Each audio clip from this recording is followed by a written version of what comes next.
د افغانستان او پاکستان تر مابین مذاکرات د پاکستان وزیر خارجه اسحاق ډار تېره ورځ کابل ته تللی او هلته پر مهمو مسایلو باندې غږېدلي. په هغه ځای کې له هغه ځای څخه د امیر خان متقي یوه وینا له تاسو سره شریکه کوم. د افغان کډوالو په هکله د پاکستان او د افغانستان د تعلقاتو او د روابطو په هکله باندې کومې داسې پریکړې سوې او کومه داسې نتیجه به ورکړي. راځئ دوستانو تر هر څه مخه دغه ویډیو وګورو د امیر خان متقي. الحمد لله رب العالمين والصلاة والسلام على رسوله محمد وعلى آله وأصحابه أجمعين. أما بعد، له هر څه نه مخکې د پاکستان د بهرنیو چارو محترم وزیر او د لومړي وزیر مرستیال محمد اسحاق ډار صاحب ته ښه راغلاست وایو. نن دوی د یو لوړپوړي هیئت په مشرۍ کابل ته تشریف راوړی و. د دوی برنامه په دریو برخو تقسیم شوې وه. لومړی مجلس بهرنیو چارو وزارت کې ترسره شو. دوهم مجلس د افغانستان د اسلامي امارت له محترم رئیس الوزرا صاحب سره ترسره شو. او دریم نشست د اسلامي امارت د رئیس الوزرا د اداري مرستیال محترم عبدالسلام حنفي صاحب په مشرۍ د اقتصادي وزارتونو او ارګانونو د استازو په شمول ترسره شو. د دوی دا سفر کې په مختلفو موضوعاتو باندې خبرې وشوې. لومړی خبره د افغان مهاجرینو په هکله وه چې هلته د تېرو 45 کلو په پاکستان کې میشت دي، په میلیونونو انسانان چې ډېرې پخوا راغلي دي، چې اوس هم هلته پاتې دي. د هغوی د راتګ په باره کې، د هغوی سره د ښه سلوک په باره کې، د هغوی د ابرومندانه انتقال په باره کې، تدریجي انتقال په باره کې تفصیلي خبرې وشوې. له دې نه علاوه د هغوی چې کوم جایدادونه دي، د هغوی مالونه دي، د هغوی سره سلوک، په دې ټولو برخو کې تفصیلي خبرې وشوې. همدارنګه بله موضوع سیاسي موضوع وه. په دې برخه کې طرفونو په دې باندې اتفاق وکړو چې د ډیپلوماتیکو سطح به هم لوړه وي او په سیاسي برخه کې به همکاري زیاتیږي. همدارنګه به مثبت لوري ته د چارو د سمون کوشش کیږي. او دریمه عمده برخه چې په نننیو خبرو کې ترسره سوه هغه اقتصادي برخه وه. د اقتصاد په برخه کې چونکې پاکستان او افغانستان یو له بل سره سوداګري لري او دواړه هیوادونه یو په بل هیواد کې ترانزیټي مالونه لري چې پاکستان له لارې افغانستان ته راځي او همدارنګه د افغانستان له لارې به د پاکستان مالونه مرکزي اسیا ته ځي. د ترانزیټ په باره کې هم خبرې وشوې. او څلور هغه لویې پروژې، اقتصادي پروژې چې وه افغان ترانس پروژه ده، بله کاسا زر ده، او بله ټاپي ده، او بله د برق د ټاپ پروژه ده. په دې برخه کې پاکستاني لوري هم لیوالتیا لري چې دا پروژې په چټکۍ سره عملي شي. ځینې خو شروع دي. او افغانستان هم آمادګي لري، هم لیوالتیا لري چې په دې برخه کې زیات کار وشي. له دې نه علاوه پاکستان هیواد هم ځینې داسې محصولات لري چې افغانستان ته راځي یا د افغانستان له لارې نه نورو هیوادو ته ځي. افغانستان هم ځینې داسې محصولات او میوجات لري چې هغه پاکستان ته ځي او د پاکستان له لارې نورو هیوادو ته ځي. نو د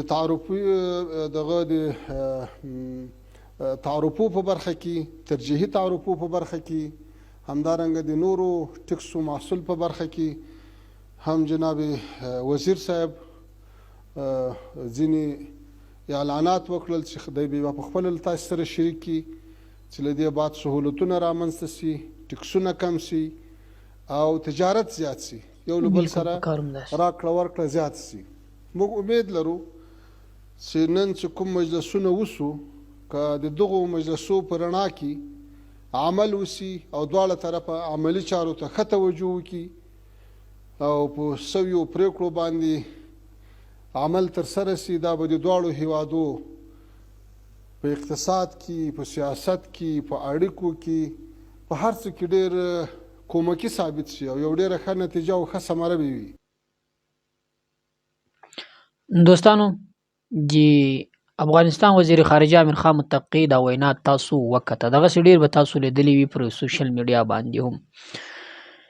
دی پاکستان وزیر خارجه اسحاق ډار افغانستان ته سفر کوي، د کې څو مهم ټکي یعنی پر څو موضوعاتو باندې دی غږیدلی او د څو موضوعاتو د حل کولو لپاره د څو مسلو د حل کولو لپاره دغه سفر کړی ده. ګوري په دغه سفر کې چې دا وزیر خارجه د پاکستان افغانستان ته سفر کوي، له دې څخه دا معلومیږي چې پاکستان فی الحال مشکل لري او هغه حل کول دغه د حل کولو رسۍ ټول له افغانستان سره ده. د هغو د حل کولو رسۍ د افغانستان په لاس کې ده، نو دوی مجبور دي پاکستان وزیر خارجه افغانستان ته سفر کوي چې هغه مشکل هغه ځای څخه حل کړي. اصل خو په کار دا و چې د افغانستان وفد پاکستان ته سفر کړی او د افغان مهاجرونو د افغان کډوالو په حق له یو خبر کړی او د دغه مشکل یې حل کړی و. خو نه، خبره بالعکس، د پاکستان وفد افغانستان ته سفر کړی او هغه مشکل د حل کولو لپاره یې هلته خپله ناسته کړې ده. د افغان کډوالو په حق باندې هم وغږېدو او ورسره سره د بد امنۍ په حق باندې او ورسره سره د افغانستان او د پاکستان تر مابین د ښه روابطو د ښه تعلقاتو. ما تاسو ته په تیرو لوګ کې هم ویل، ما ول پاکستان مثلا بار بار دا شکایت کوي چې د افغانستان څخه داسې وسلې شته چې هغه د موږ خلاف استعمالیږي امریکا ته. نو تر دې شکایت دا ښه ده چې افغانستان او پاکستان خپله په خپل مابین کې سره کینی او دا مشکل حل کړي. هیڅ کله دا یاد ساتئ، هیڅ کله امریکا دا کوشش نه کوي چې د پاکستان او د افغانستان تر مابین مشکل حل کړي. کني تاسو په 100 کلنه دوره کې ولیدلو، کوشش یې دا و چې نور هم دغه فساد جوړ کړي، نور هم دا جګړې رامنځته کړي، نور هم د دوی په مابین کې تعلقات په بد امنۍ په تعلقات په دښمنۍ باندې بدل کې هغه ختم کی. نو امریکا هیڅ کله نه غواړي چې د دوه هیوادونو تر مابین تعلقات ښه کړل شي. که غواړي چې تعلقات صحیح شي په صحیح معنا باندې منافقت هیڅ نه وي پکې، نو تر خپل مابین دي سره کینی او دغه مشکل دی حل کی.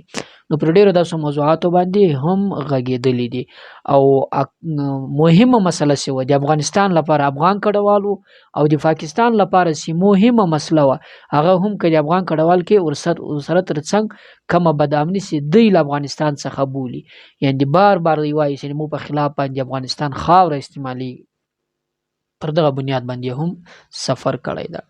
د افغان کډوالو په حق باندې ګوري پاکستان کوشش کوي چې په زور باندې دا ونه شړي، ولې که په زور باندې وشړي او ظلم تشدد جبر ور باندې وکړي، نو افغانستان بیا هم خالی لاس تر زنه نه ورته کېږي او دغه خلک چې په زور باندې دی باسي، دا بیا د په مقابل کې نور هم درېږي، دته نور هم نقصان کوي. او بله پر دې باندې مثلا تاسو به لیدلي هم وي سوشل میډیا د تر رښتیا دروغ پکې ډېر دي. یعنې څو ورځې مخکې تاسو به لیدلي وي چې د افغان کډوالو په هکله باندې داسې خبرونه راتلل چې دوی مال به ضبطېږي، د دوی جایدادونه به ختمېږي، دوی ته به جایداد نه ورکول کېږي. خو د وزیر خارجه د پاکستان خبرې تاسو ولیدلې په کابل کې، یعنې دا یې ویلې چې د افغانستان د کډوالو د مهاجرو چې څومره جایداد د مال د هېڅوک هم نشي ضبطولی، نه چاته دا اجازت ورکوو او که ضبطېدل هغه خپل نمبرونه خپل څه ورکړي چې پر دې باندې رابطه کوئ، څوک تاسو تنګولاست یا په زور باندې پر تاسو سره تشدد کولی، دا هم نشي کولی او نه د دوی مال ته څوک څه ویلی شي. او دوهمه خبره، مثلا په پاکستان کې څومره افغان کډوال دي د خپل هیواد ته ځي افغانستان ته، چې څومره شان له دوی سره و، د دوی جایداد د دوی ملکیت دوی ته اجازت ته دا ټول وړلی شي، هېڅوک دا نشي کولی چې دوی په مخ کې ودرېږي، نه د دوی جایداد ضبط کولی شي او نه له دوی هغه شان راګرځولی شي. داسې مخکې تاسو دا اوازې اورېدلې، خو نن دا فیصله مثلا پرون وکړل شوله چې دا ټول شان له دوی سره آزاد دي وړلی شي. نو الله دې وکړي چې دغه دواړو هیوادونو تر مابین یو داسې ښه تعلقات وکړل شي چې بیا دغه دواړو هیوادونو ته په اکثره زیات تعداد پښتانه دي چې په اسانۍ سره تګ او راتګ کوي او دوی تر مابین تعلقات ښه وي او نه داسې وي مثلا چې پخوا په شان ته یا فی الحال اوس چې کم بد امني د دوی تر مابین کم تعلقات دي دا داسې برقراره وساتل شي. الله دې داسې نه کوي.